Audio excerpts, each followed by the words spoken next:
Existe um processo muito interessante que a gente precisa considerar quando a gente lê o texto bíblico, que é distinguir o que é história, do que é fato, do que é texto sagrado, do que é tradição, do que é uma linguagem mítica.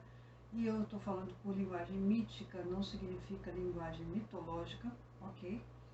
Depois, se você quiser entender o que é a diferença entre mítico e mitológico, pode vir estudar com a gente que a gente explica direitinho aqui. É porque dá muito trabalho para falar num vídeo de 2 minutos. Os eventos narrados na Bíblia, eles têm propósito teológico, ou seja, todo o texto bíblico ele está ali para explicar como é que é a experiência de revelação com Deus que os personagens bíblicos ou os escritores bíblicos estão enfrentando e estão tendo acesso.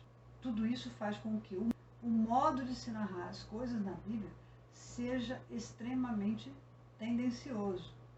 Pode ser um bom sentido, mas se uma pessoa que é mal intencionada também pegar esse mesmo relato, ela vai fazer barbaridade com o mesmo texto. Então veja, o relato bíblico ele não é neutro. E vou te dizer mais um negócio, a sua leitura também não consegue ser neutra. Você carrega para a sua leitura e para a sua interpretação da Bíblia todo o processo de preconcepções, a sua própria história de vida, que formataram o modo como você interpreta os fatos. Em termos de fenomenologia, a Bíblia é uma coleção de encontros com o sagrado. Esses encontros com o sagrado são processos fenomenológicos.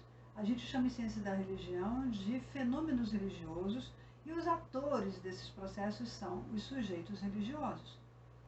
A Bíblia é um conjunto de narrativas que revela as experiências com o sagrado de um determinado grupo étnico e cultural, o povo judeu. Se você não considerar isso, a partir do seu primeiro passo dentro de uma exegese bíblica, você já está negligenciando o principal processo que faz com que você entenda o texto bíblico. Então toma cuidado, porque eu vejo assim muitos pregadores empolgados colocando lá hashtag, né, hermenêutica, hashtag exegese, e oferecendo cursos.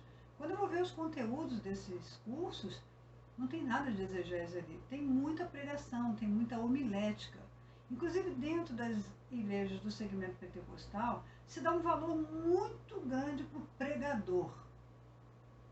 Como se ele fosse a voz profética de Deus aqui na Terra. Bom, dependendo de como ele vive a espiritualidade dele, ele pode até representar muito bem a voz de Deus aqui na Terra, mas se ele não vive de uma maneira assim muito biblicamente correta, ele vai deturpar o que seja essa voz de Deus.